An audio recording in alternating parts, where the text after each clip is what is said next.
Well, hi there. Thanks for finding The Profitable Photographer with Luci Dumas here on YouTube. If you want more, you can just go to any podcast channel and find the show or go to lucidumascoaching.com, Luci with an I, to learn more about me and to listen to shows. And thank you for subscribing, sharing with your friends, and I hope you enjoy. Bye for now. Know what your customers want most and what your company does best. Focus on where those two meet. And that's a quote by Kevin Sheartz. And I want to welcome you again to The Profitable Photographer. I'm so excited to introduce you to today's guest, Chip Dizard. Before I do that, if you've listened to the last couple episodes, you know that I'm starting my group coaching program, the Profitable Photographer Sales Academy, in July 2022. If you're listening to this later, I probably have a group running as well. So don't think, oh, I missed out. To learn more, you can just message me on Facebook, or you can go to lucidumascoaching.com and send me a message there, and we can set up a quick chat. So that is my shameless plug. All right. So I met Chip Dizard at the WPPI conference in Las Vegas this year, which I don't know about you, Chip, but it was so great to just be around a bunch of people. It really was. Really was. It was awesome. I was there last year when we were masked up. We still were masked up a little bit, but it was really good. Yeah. So I'm going to tell you that Chip's program was my favorite of the ones that I went to. His energy, his personality. I told him I was in love with him, but he didn't, slide into my DMs on that. So. I love it. Yeah. Anyhow. Well, I'm here. So yes. I'm here. So that means I did. So we have our rendezvous. Yeah. It took me a while. Yeah. So he said that the tender age of 10, he received a piece of technology that would change the trajectory of his life.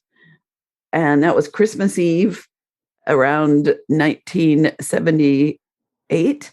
And he fell in love with the magic of technology through his Atari 2600. And it would open his mind to exploring things and creating memories that last a lifetime. And he's been able to work with schools, churches, and businesses to grow their influence locally and globally.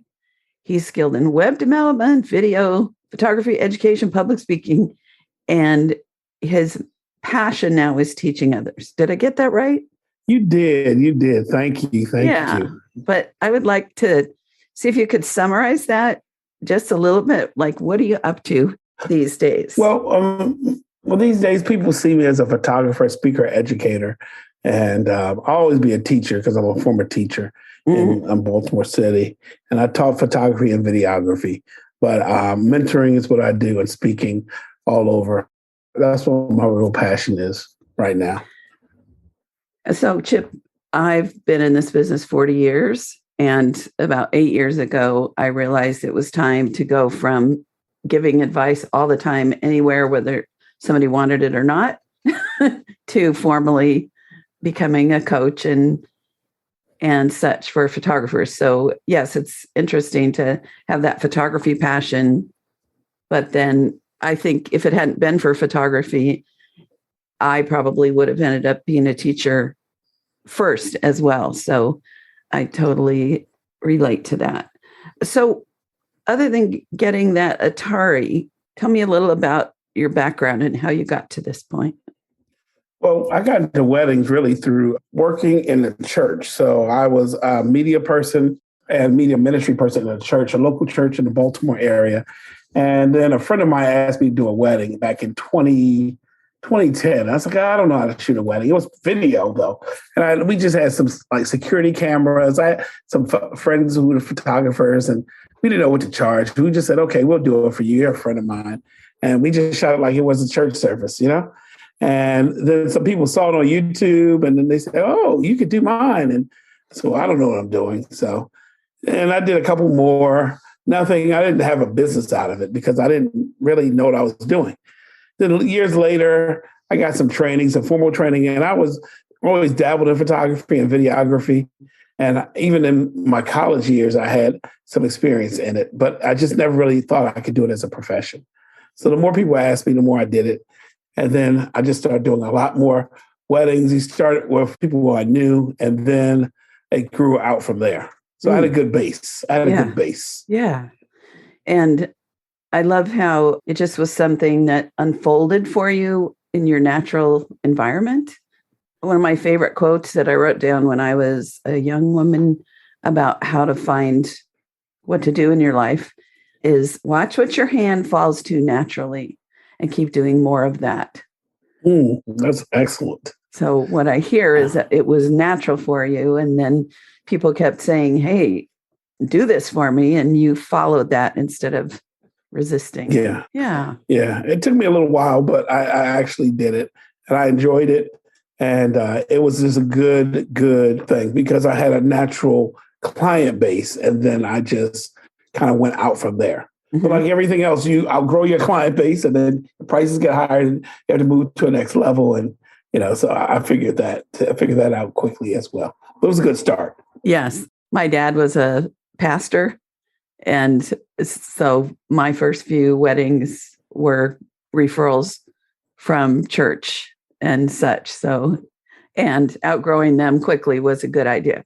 For all of us. I hear for all of us. Yeah. It's hard to, know that in the Bible, a prophet has no something in his hometown. No honor. Yes. I know very well. Yeah. Trust me. I know very well. Yeah. I do have a podcast episode where I talk a little about the friends and family and how to get past them as quickly as you can, because then you're working with people where they see you as a professional, right? Correct. So they see you as a hobby first, and then they want to support. So they'll give you like an offering or a stipend, and then but once you say you're a professional and the rates come up, it's a different thing. So it's an interesting dynamic. I don't know if it's been studied, but I think any kind of social group, whether it doesn't be a church, it could be a nonprofit organization, it could be some kind of sorority or club that you're a part of. When you're part of some kind of organization and an insider in the organization, people don't sometimes seem to take you as seriously as they bring an outsider in. Yeah. I don't know what it is about that. I know. It's weird. So how do you navigate that? Or do you have some tips for people who are at that stage for dealing with the friends and family? Yeah, that's a good question. I say you do it until you cannot do it any longer. And what I say by that is make it work for you, because you will not get the pricing that you really want out of friends and family, but you can get the portfolio. So it's like the chicken and the egg. What comes first? You can't have a website without pictures or without text, without a portfolio. So you have to get that first. So I say navigate it as much as you can and limit yourself. And then if they say they don't have budget, I will always say, well, hey, let's negotiate. What can you do for me? For instance, what I did for the church when they couldn't pay me to do the photography, I negotiated back in the day, this is early days, a Macintosh computer. So I said, you know what? You can't pay me, but I need you all to buy me a Macintosh computer that I have at my home.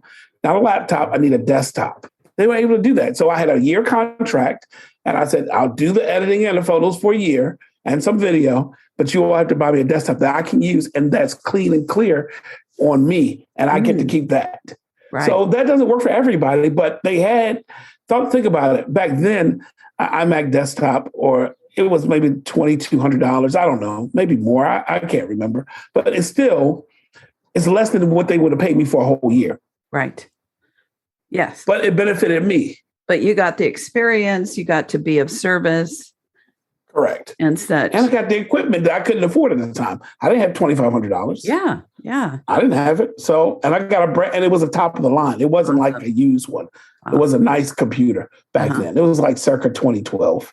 2012 back then. So what I'm hearing too is that you do have boundaries with it. I didn't hear any guilt in that, like you should do things for free or cheap for friends. Is that correct? Or did you also fall into that for a while? Yeah, I did. But like you said, I had the guardrails and boundaries up. So what I would tell somebody, only take like a certain number. Okay, this month I have three at this rate, or I have three free clients at this rate. And the first three people get that because I'm building my portfolio. Three free family shoots. And after that, the price goes to whatever. And then after that, the price goes. So that way you will get the people. And sometimes you will get even more referrals and upsells after that. So I learned that because I was in sales and marketing for a while for some other companies for my full-time job. So some of the things we have to do, we just have to get in the front door, right? Right. And we have to get in with somebody. And sometimes the relationship, especially with people that are friends and family or somebody that you know in an organization, and they can help you get the gigs, other things. Yeah. So that's what I've learned. Yes. What I also learned the hard way, of course, when I was new, I had a couple of things. One of the reasons I've stayed in business for 40 years is that when I have experiences that are not ideal, then I learn from it. And what I learned with friends and family is to be really, really clear about expectations. Nothing sloppy, even tighter expectations than it might be with a client. And I lost a good friend because I did her wedding and I hadn't had everything spelled out about what she got. And, it just made for some awkward moments. So, and then if that wasn't in alignment with her, then I wouldn't have done her wedding. But to assume, like, to be as excellently professional as you can be with friends and family so that you can keep those friends and family. Yep, you have to. It's hard to, but it's something that we have to do, especially when you're starting out. Even when you've been doing it like you, I've been doing 40 years, I've been doing about 20, half of that time, but I understand that there's a way to maneuver because what happens a lot of times, and I know we're going down this rabbit hole, but what happens, Luci, is that I call it three circles, right? And when I teach this, I'll tell you this. So think about three circles and you draw them one inside the other. You have something called the crowd, okay, and the three C's, and that's the outermost circle. Then the second circle you draw is the crowd is just everybody that just hypes you up. They say, hey, you're great, Luci, you're great, Chip, you're doing a great job. Yeah, rah, rah, rah, rah, rah. They don't really do too much for your bottom line. No. Then you have the committed. The committed are people that pay you. They may pay you good rates and they'll do, they can go other ways. Sometimes they go to other vendors and they do okay, but they're not just cheering. They actually do business with you. And then the third circle that you have is called the core. Those are your people. So you have the crowd, you have the committed, and then you have the core. So those three concentric circles that I really teach on, those three people, you need all of those three groups because without the core, the core people will refer you when nobody else will refer you. They say, you know what, you got to use Luci. You just have to use her. I don't care where you go. She's your person, and you have people now that you can think in your head that you've done business with that you could call them and I talked to them for 2 years and they will still refer you. Right. The crowd will be like, it's kind of flaky, they'll come and go and, and the committed people are good. They're not consistent, but the core people, those core people will introduce you to the committed and change some of the crowd to the committed, but that core group of people, it's not a lot of them. It's about 10. Like if I think about your best customers, so people listen to, think of those best customers that give you referrals. I'm not talking about social media referrals. I'm talking about actual business. And that's how I grew my business, just like in that model. I mean, I just gave you a primer of how I grew my business. Yeah, I started my business doing weddings. And if I think back on where leads came from, the most were from the core of people that just loved working with me and the core of vendors, because I didn't realize I was like the queen of networking. That's a great thing. I just like to refer people so that when I showed up at a wedding day, I knew the caterer, the cake baker, the DJ, everybody would be in alignment to make my job easier. But then I cultivated a core of people that referred me powerfully, and I did the same. Even if I wasn't doing the wedding, I would say, do you have a cake yet? Oh my gosh, you have to talk to Seal at Flower Power. They're always on time. They're beautiful, mint, blah, blah, blah, blah, blah. Yeah. So I love that. How do you know this stuff? Was this through research or something you realized through experience? Just through experience. I can't say I make all this stuff up, but I think it's through experience and just like anything, an example. So I think experience is a good teacher, but learning by example, having mentors and having people in my life to tell me right and wrong. And sometimes just, like I said, messing up and seeing who's for you and who's not. So, right. Yeah. Right. Mm-hmm. I often see people posting on Facebook that they're heartbroken because somebody used another photographer. And what I realize now is it's because they were on level 2, the committed people, but not loyal. So that really went, and that we can't be heartbroken about it because not everybody's for us, right? Not everybody is for us. And we want them to be. Yeah. We want them to be, but it's not. Yeah. It's not going to happen. So that goes into when we were in Vegas, when I was talking about our ideal client, those core people, those committed people, those people that really, because I still teach on social media marketing and that stuff, but to a point, that social media can turn into a glorified popularity contest. It just really can. It can. Uh-huh. And I'm not saying your skills can't be on tap, but sometimes a person who, and I've been there, I've been on both sides of the fence where people have hired me because they say, you know what, I just see you all the time. Yeah, they like my work, but they just see me, And then there's some people who feel like, oh my God, I haven't posted today. I'm not going to get any business and So it's a two-edged sword. Okay, so one edge of the sword. So I'm glad we're diving into the topic of the ideal client. So, and I have my notes from your class, but I'm not going to cheat. I'm just going to ask you. Oh, go ahead, please. Go for it. How do you find ideal clients? Or how do you define them? Or on your market set, go of what you want to share about the topic. Yeah. So, I mean, like anything else, we all ask that question, right, early on, because we risk times when we find that people who are not for us, we wasted time and money and industry and energy. So for me, an ideal client sees your website, sees your work, says, I can see you as a bride or groom or customer.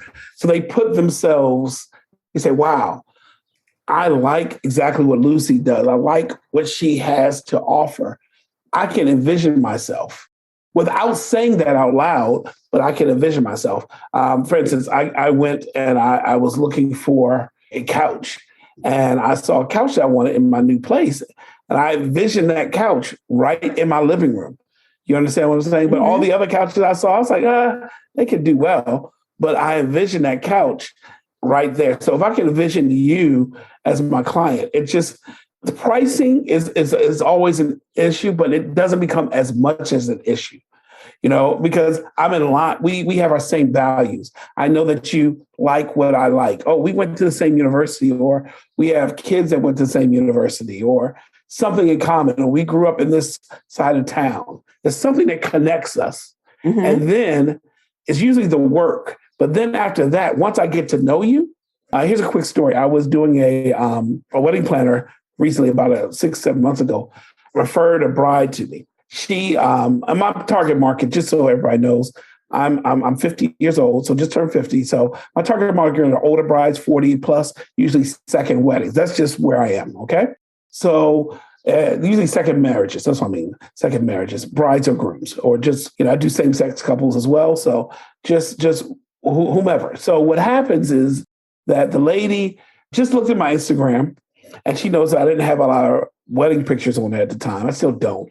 Because I've been doing more reels and doing other stuff, experimenting. So she wasn't going to hire me because she didn't see stuff on the Instagram that, and she's in my target market. And usually people in their 40s, 40 plus, don't just go off Instagram. Usually. Right.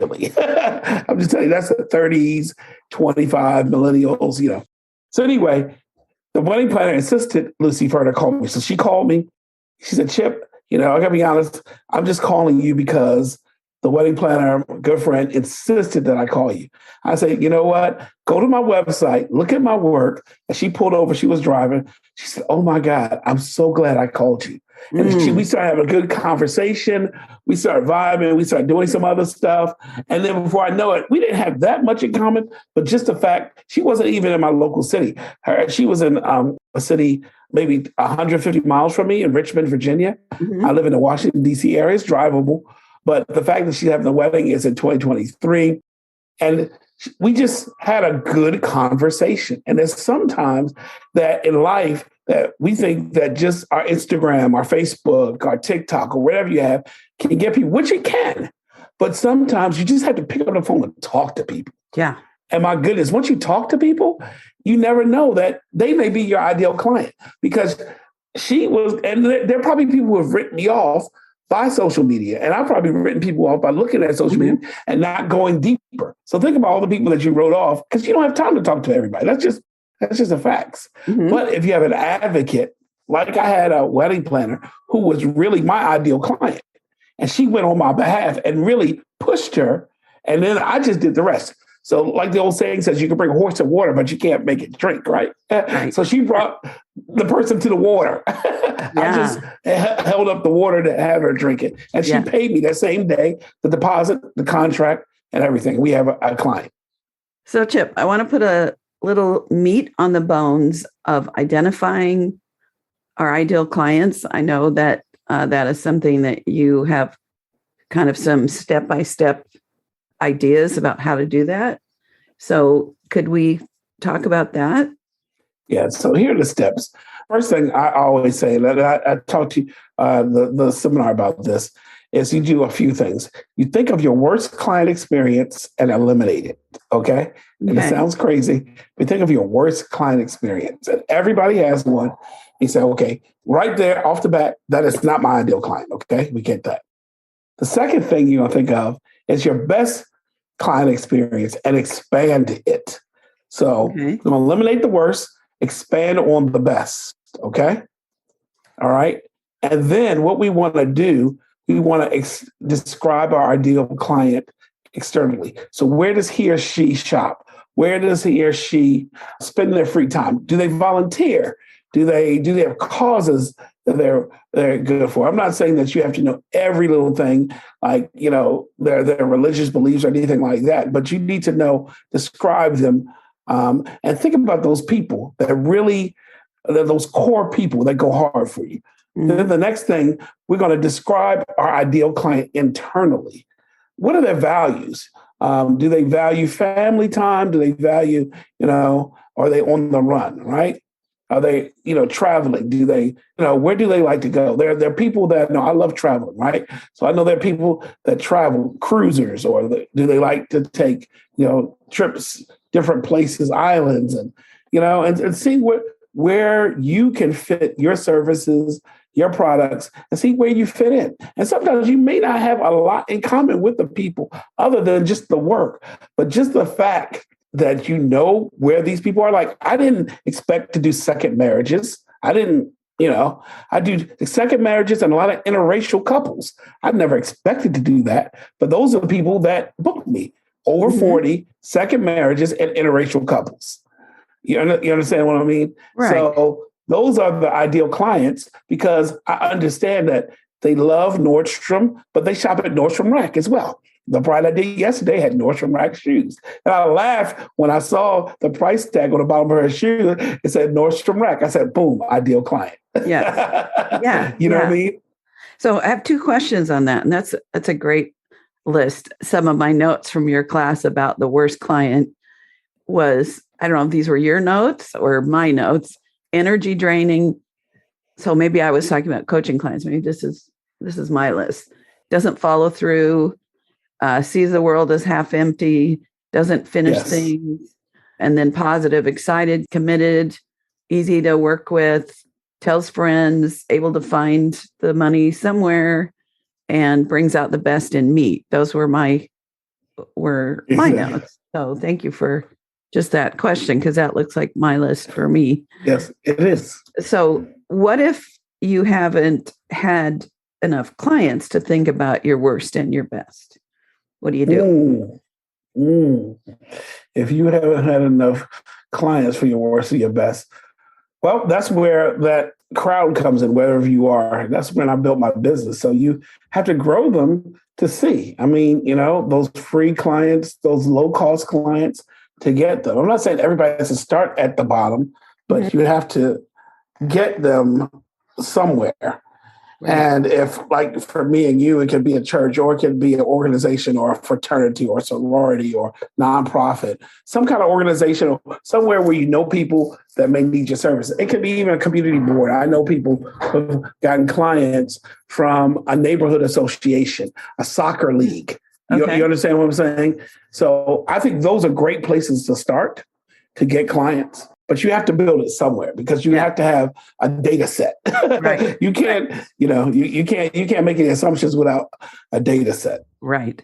So one of the things I do with my coaching clients is we make that ideal client list. And a lot of my coaching clients are just starting and don't even know the people that actually are going to be the best clients. My ideal clients, they live about a half hour north of me on the coast. They're not people I would normally run into, but they're family oriented. They have certain income. They donate to charities. They serve on committees, that external. Yeah, I think sometimes with the help of somebody thinking through it, we can figure out at least where they might be. Like if I was going to sell something to fishermen, I'd do some research from somebody who sells products high end to fishermen so I could understand the market. So, I think there's places, I don't know, would you agree with that? There's ways we can do some research, and then we can figure out, okay, where are those people hanging out? How can I be in those circles? Right. Yeah. I can be in those circles. Right. Yeah. Right. Yeah. Or the conferences or conferences. Let's even take if you're doing coaching, right? For you, your ideal client may be at the WPPI. Oh, they are. Yeah. Because they're committed to education. Correct. They're socially oriented. They're not, let's do this all myself. They're wanting camaraderie, community, companionship, and to be around people that are farther along than they are. So, yeah. And my ideal photography clients have always been people who not the wedding industry, but the portrait industry, people who attend and serve on committees of charities, especially if it's used to be around children, like children's hospitals. And as I've gotten older, Chip, I'm a little bit older than I used to be, I discovered my ideal clients were young grandmothers or like first-time grandmothers. And I started doing charity events for like ovarian cancer and other things that attract the, grandma in the late 50s to early 70s, where, they still have the little ones. And they either wish they had nice portraits when their kids were growing up, or they did, and they want to make sure the grandbabies that they have pictures for themselves and their family. Luci, that's such a great ideal target market, because people don't think about that kind of thing. That's so true. Here, let me give you another ideal market. My kids, my twins, my daughters, they're teenagers now, but they have Asperger's, it's a form of autism.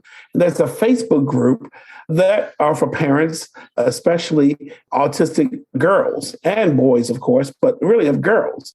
And the photographer that we hired to take our family portraits, she specializes in taking portraits of autistic children. I never even knew there was a photographer that can do that.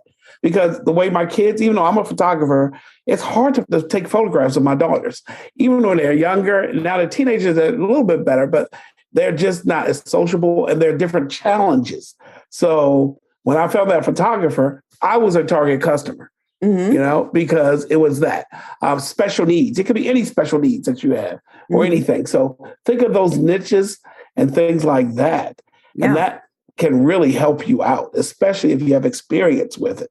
So for me, Right. And what I love about what you're saying is if you notice something like you noticed that photographing biracial couples was something that just happened and that the second weddings. But what I think I remember is now you promote that if you Google biracial couples, interracial couples, DC area, like you're at the top with like flashing lights, right?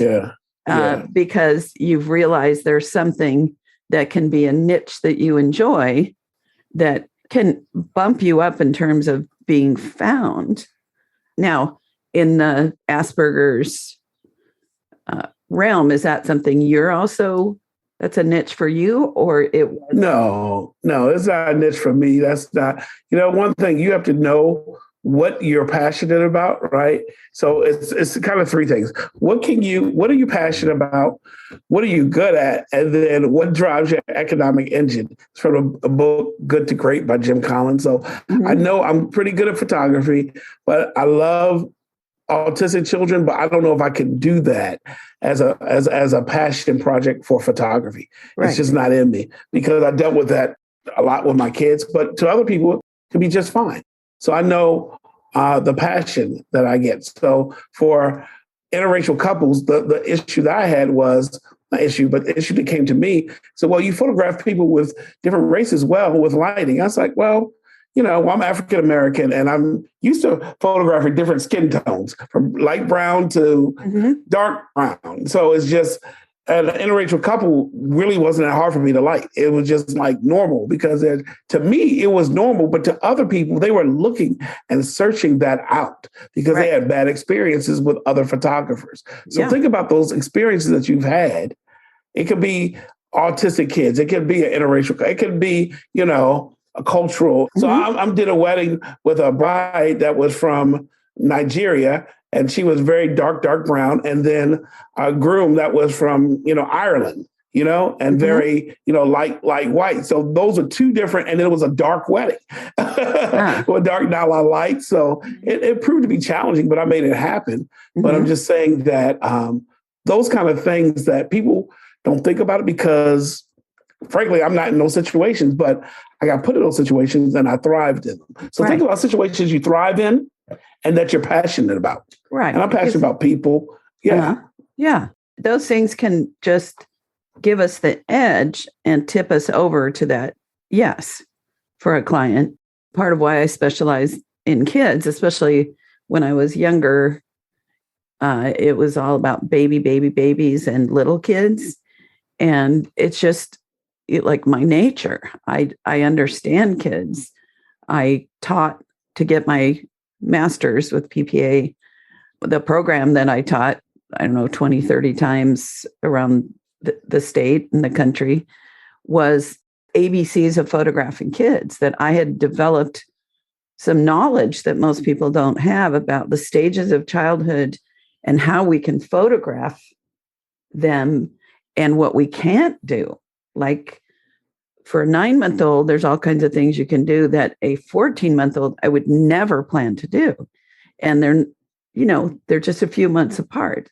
So that little edge, I know a lot of people booked me to do their kids because I love children and I have this natural, almost like get on their wavelength, empath with kids. So I love that, to figure out some of those things that may not even, I don't know about you, but like there's so many things that other people see about us that we don't realize are unique.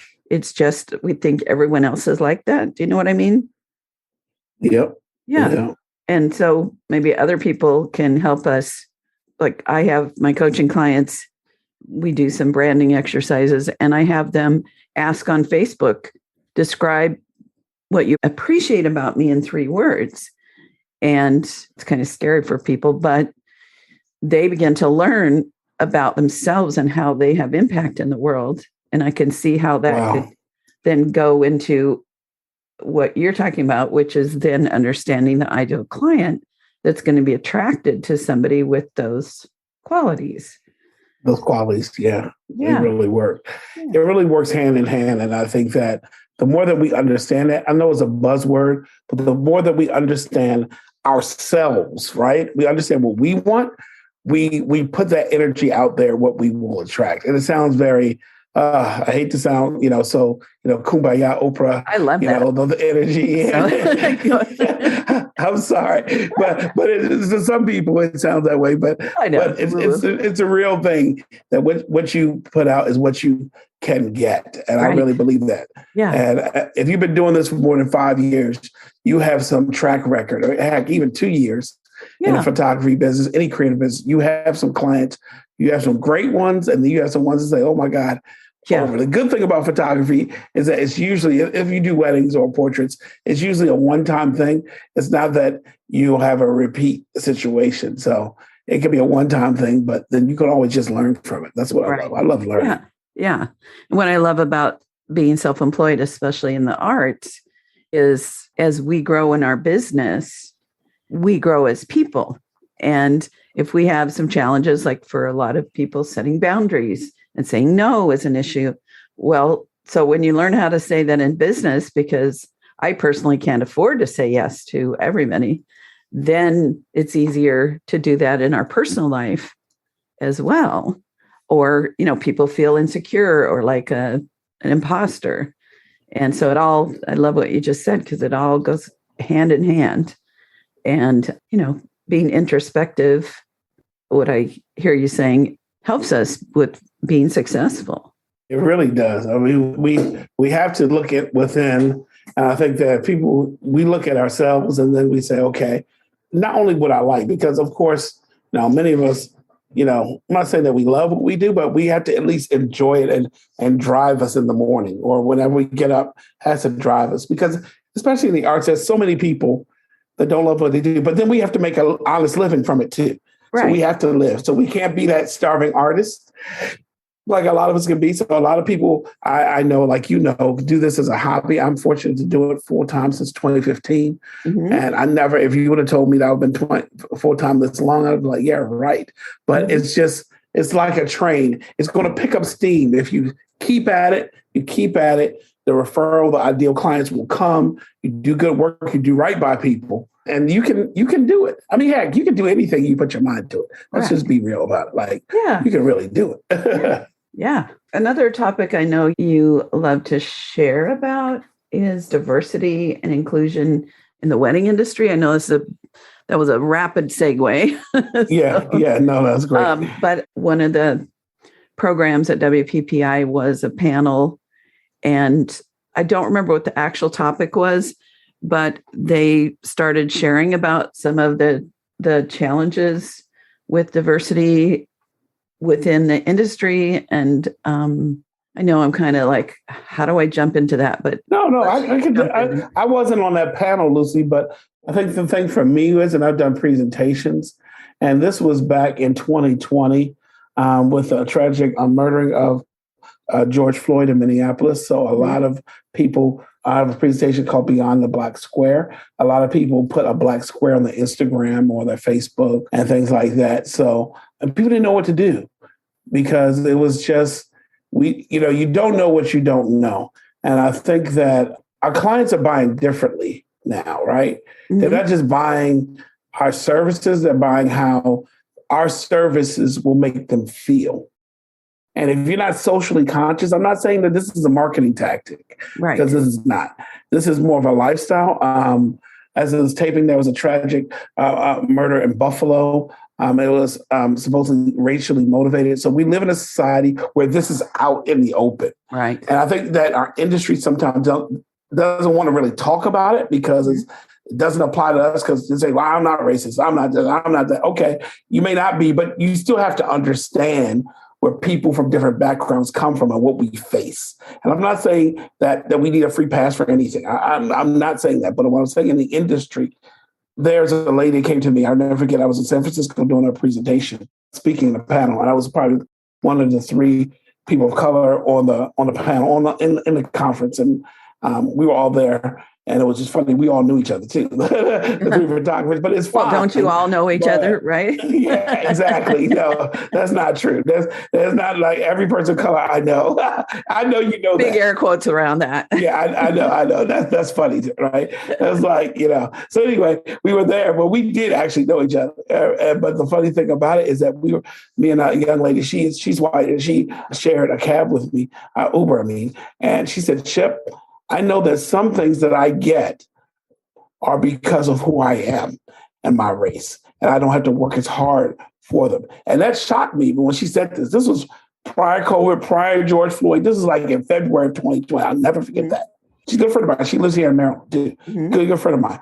And, I said, you know what? You're probably right, because you think about it, because people know you, there's some things that it's just easier. Like you said to me prior to the taping, that you probably have had people on your show just in your circle, not because you didn't want to have people of color. It's just that you're not in those circles, and it's okay. Right. But you went outside your circle. You heard me speak. You probably looked at the topic when you went to WPPI. You didn't know who I was, but then you said, let me look at the topic. This guy sounds like he may be all right. And then you experience who I was, and then you did that. So that's the thing. You just have to go out of that comfort zone, out of that circle that, the popular guy who always comes on is good. But then there's some people we call surprise and delight speakers. And that's what I aim to be, because I don't have a big name. I don't have a big name, because when you came in my thing, we talk about diversity, you didn't know me at all, did you, Luci? You didn't know what to expect, right?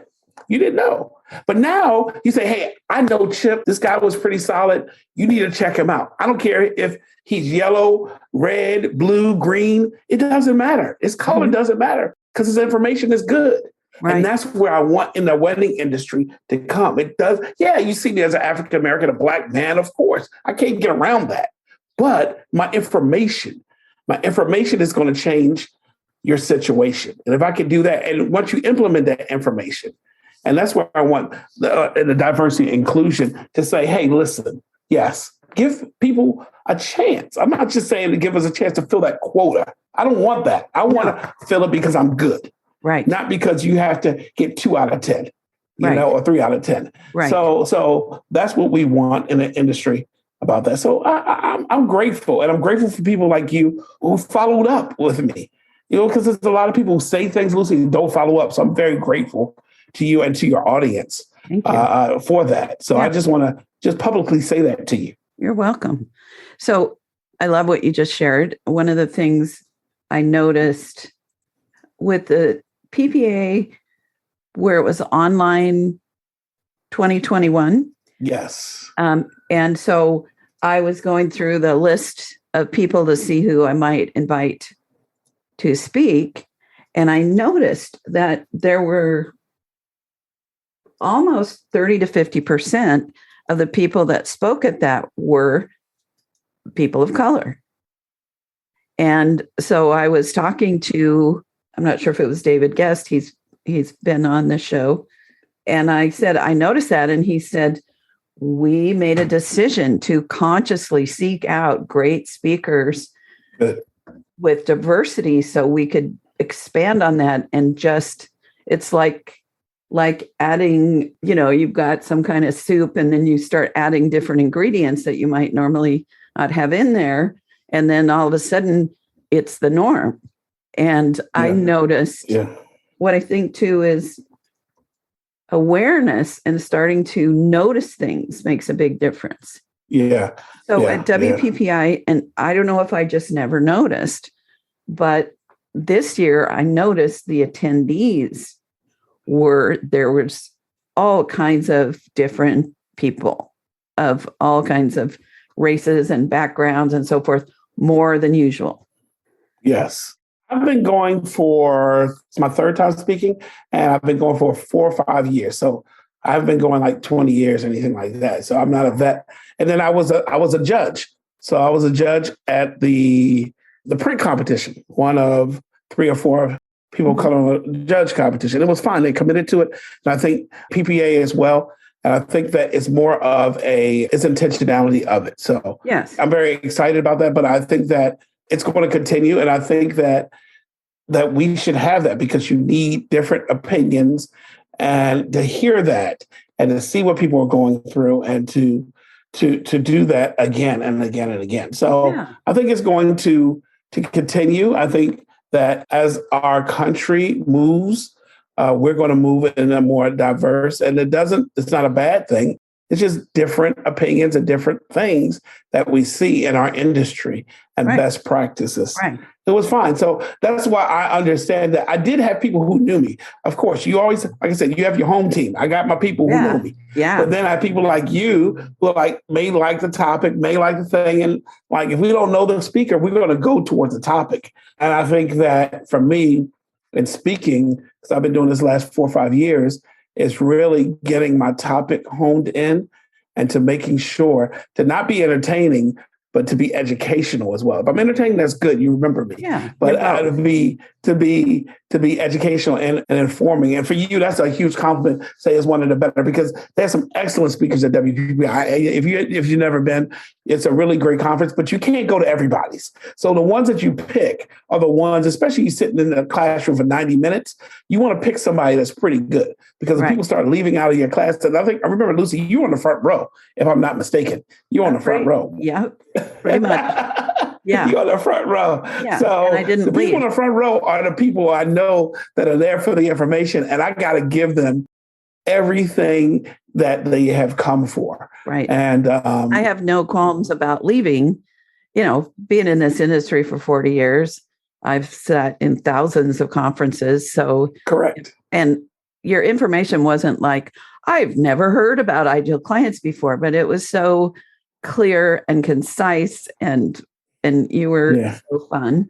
So the one, I'm talking about our industry, and I mentioned the challenges early on of being a woman. It was like 100 men and 3 women. When you first came. I'm quite sure. For 15 years, it was leaned that way. And the speakers, hardly any women spoke. What frustrates me now is the judges with PPA are still 95% men. Yeah, that's and I would like PPA to be more intentional and cultivate and intentionally put panels together, seek out women and people of color, so that every panel has diversity intentionally. And maybe that's my new mission. But 40 years later in this industry, to still have panel after panel be 5 men or 4 men and 1 woman. Anyway, so thank you. It's such a tricky topic in a way, but the more we talk about it, the less tricky it is. Yeah. I think that's the thing. It can be tricky, but I think with the dialogue that happens and the openness, and we have to know that we're going to make mistakes on both ends, right? Mm-hmm. And we want to give people grace. You're going to say something that's going to be like, but as long as we give people grace to make those mistakes and not cancel this cancel culture. And if they really show up and show that, actions are louder than words, and that's what I'm all about. I mean, we're going to make mistakes. I've made mistakes. People will make mistakes. People say, Chip, what do I say in this? Or how do I get more clients of color? How do I do this? No, just be yourself. Just be open. Come on a shoot. Just, partner with someone. Mm-hmm. Ask around, because guess what? There's somebody that is connected to someone. It's 60 degrees of separation everywhere. Exactly. Luci, I know somebody that probably you want to get to know. I can suggest 2 more people of color to be on the podcast. I can suggest 2 more women to be on the podcast. Right. You know what I mean? Yeah. Just like that. Because I know people, and you would trust my opinion because they'll be vetted. And I'll say, this is the person you need to talk to. Right. This is the person you need to deal with. I went to a conference, a 3-day conference. I thought it was going to be about being a better coach, but there were many speakers that talked about the intentionality when you're creating panels or you're inviting people to be part of your program. And there was somebody that, I wish I remembered his name, but he got called on the carpet because he put on a conference and there were 30 people and they were all white and mostly men. And at first his response was, well, that's who answered my survey or something. And what he learned was still making that what he does now is he is intentional and reaches out more strongly to quieter voices that are not as easy to find. And I love that. It takes work, and it takes work. But at least he admitted it, because it's easy to say, well, that's and I know it's more work. But all you have to do is really find one person to ask, and then you will get the right person who's a connector. Right. And people ask me all the time. Yeah. And people find who they want to find. Trust me. Yeah. Trust me. You find who you want to find. If you go on social media, you go to conferences, just look who's speaking at big conferences, small conferences, look at the roster. Everybody has pictures up. Everybody has reviews up. Right. And everybody knows somebody who knows somebody. So it starts with the want, starts with the intention. Yeah. It's a little work. Yeah.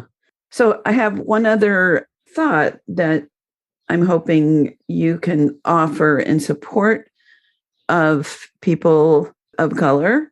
One of the challenges, I think, as a person of color in the photography industry, it's just getting noticed. And when I say getting noticed by like a mainstream publication like a brides.com or Style Me Pretty or any of these bigger blogs. But one of the things that a lot of people of color can get noticed with, especially with celebrity weddings. But a lot of us don't have a lot of celebrity weddings. Let's say it's an athlete. Say if it's, a basketball player athlete, something like that. But a lot of us don't shoot that. So one of the things that I know is just really submitting and doing good work. You never beg to be on these publications because you're good by yourself, but really doing good work and being intentional and submitting and keep on submitting. That's what I've done, and keep on. And if they say, hey, it's not our aesthetic, okay, well, what is your aesthetic? Ask those questions and then hold them to it. Not to just post you just because, but post because it's excellent. That's the thing that I suggest. And it's been challenging, but it's also been paying off because people don't know what they don't know. Mm-hmm. There are people that in my area, in the Washington, D.C. area, that have met me in Colorado or in Arizona or wherever I've been. So I think that as long as that we continue and people continue to submit work, continue to push the envelope and put things out there, there will be no excuses. Well, we don't get the submissions. Well, we don't do this, and we don't do what we need to do. We mean we don't get these jobs because of the color of our skin. Correct. And so you're saying just keep at it. Keep being professional. Yes. So if you show up at a wedding and you noticed that, so on the panel discussion, some of the panelists talked about reactions of guests at first discovering who the photographer is or not thinking this is the photographer. So what I think I hear you saying is just do good work. Just be who you are. Yeah. I mean, we have to do the good work, right? Yeah. So it's three things I always say. You have good work, you have good contacts, and those people who know you, of course, you have your good branding and marketing. Right. But the contacts are the key. A lot of people don't have the contacts, and that's where we fall short. They do great work. They have good logos. They have good websites, but people don't know who we are. So that's where it is. It's asking, it's being out there, asking for help, going to these conferences.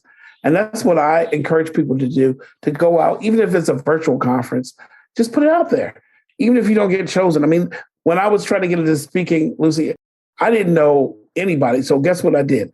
I went to a person, and her name is Dr. Tamaya Colvin. She's a good person to know. And she's out of Houston, Texas.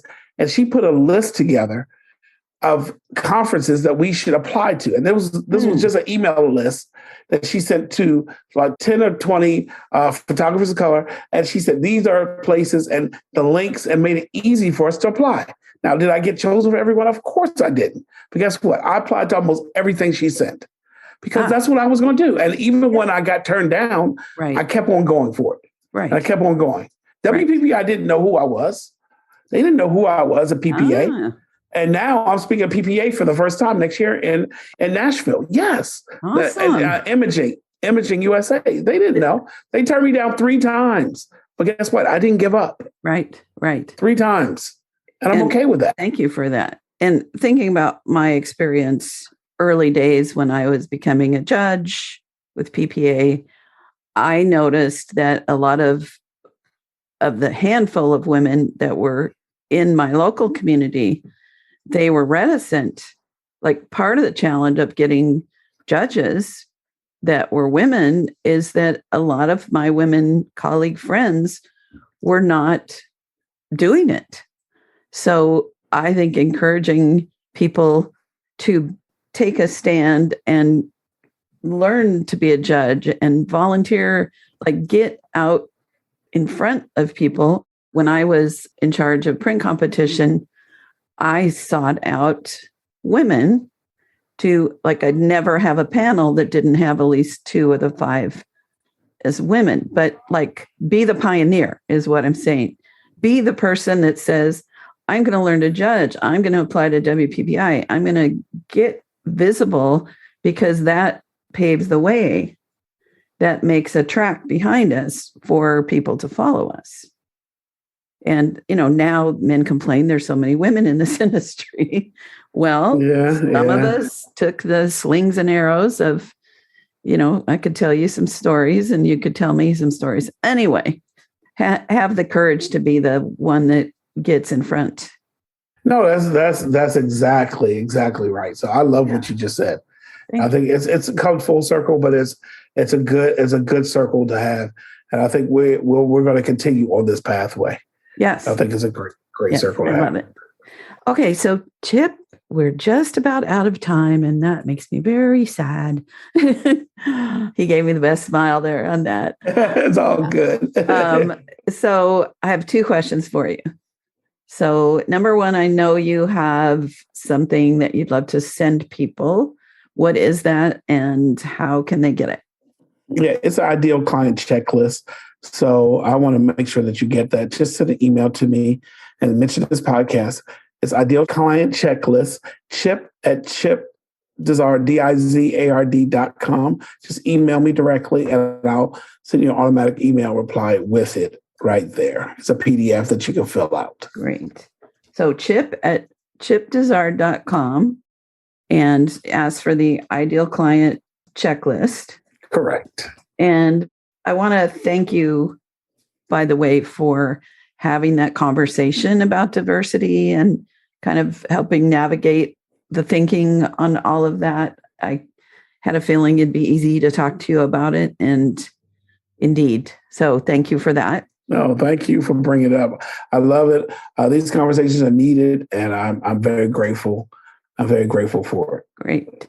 So my last question is, what would you either like people to take away from this, or like your last word, or is there something that you are like, oh, I should have also mentioned that? So this is your opportunity for your last word. Well, my last word is really a last sentence. So not really last word. And I want people to listen to this and say this and listen as well. I want you to show up for yourself and choose progress, not perfection. Okay? I'm going to say that again, Luci. Show up for yourself and choose progress, not perfection. An important reminder is to give up perfection. I know we're all recovering perfectionists, right? Mm-hmm. It doesn't exist. And we're getting caught up in the search of perfection makes us ignore the beautiful progress we've made. And I just want you to know that you can do it. Thank you. I need to hear that even today. So, yes. Well, yep. Chip, this has been a delight. Thank you so much. And I'd love to have you on again. Thank you. I enjoy the podcast, and I will be surely sharing it with my audience and with people that I know. And I've listened to some other episodes, and I'm honored to be on here. So thank you. Finally, our schedules aligned so we can get on here. So I'm so glad. You're welcome. So everyone stay tuned for my wrap up. Well, thanks y'all for listening. And I still have a crush on him even more now. He's just a light. and a delight. All right, let's see if we can summarize some of this. So we talked about ideal clients. That's the topic that he teaches on quite a bit. And one of the things he said is he talked about the 3 circles. So there's the crowd that's like, yeah, you're great. And then number 2, there's the committed people that will hire us, work with us, but they won't necessarily share us with the world, and they may use other people another time. And then there's our core, and they're the people that support us, come back all the time, refer, etc. And so I liked being able to think about those people, that if somebody doesn't come back, we don't get heartbroken because we know they're not part of our core. And then we talked about, he shared his ideas about how to figure out your ideal client. And he said, number 1, you want to think about your worst client and eliminate those from your list. Think about your best client experience and expand on that. Describe them externally. Where do they hang out? Where do they live? What is their income? Where do they travel? Where do they volunteer? And so forth. And then internally, what are their values? What's their personality like? What do they treasure? And so forth. And then we talked about how he has a couple of niches that are like a niche within a niche. So he does weddings, but he does interracial and second weddings a lot. So he specifically markets and promotes through search engines. And, I'm sure there's other places that he positions himself as the expert in those areas. And that is an easy way to draw some people to you. And then we had a really great conversation about inclusion and diversity. And what I took from it, listening to him and my own thoughts, is about being intentional whenever we're doing anything. And also, if you are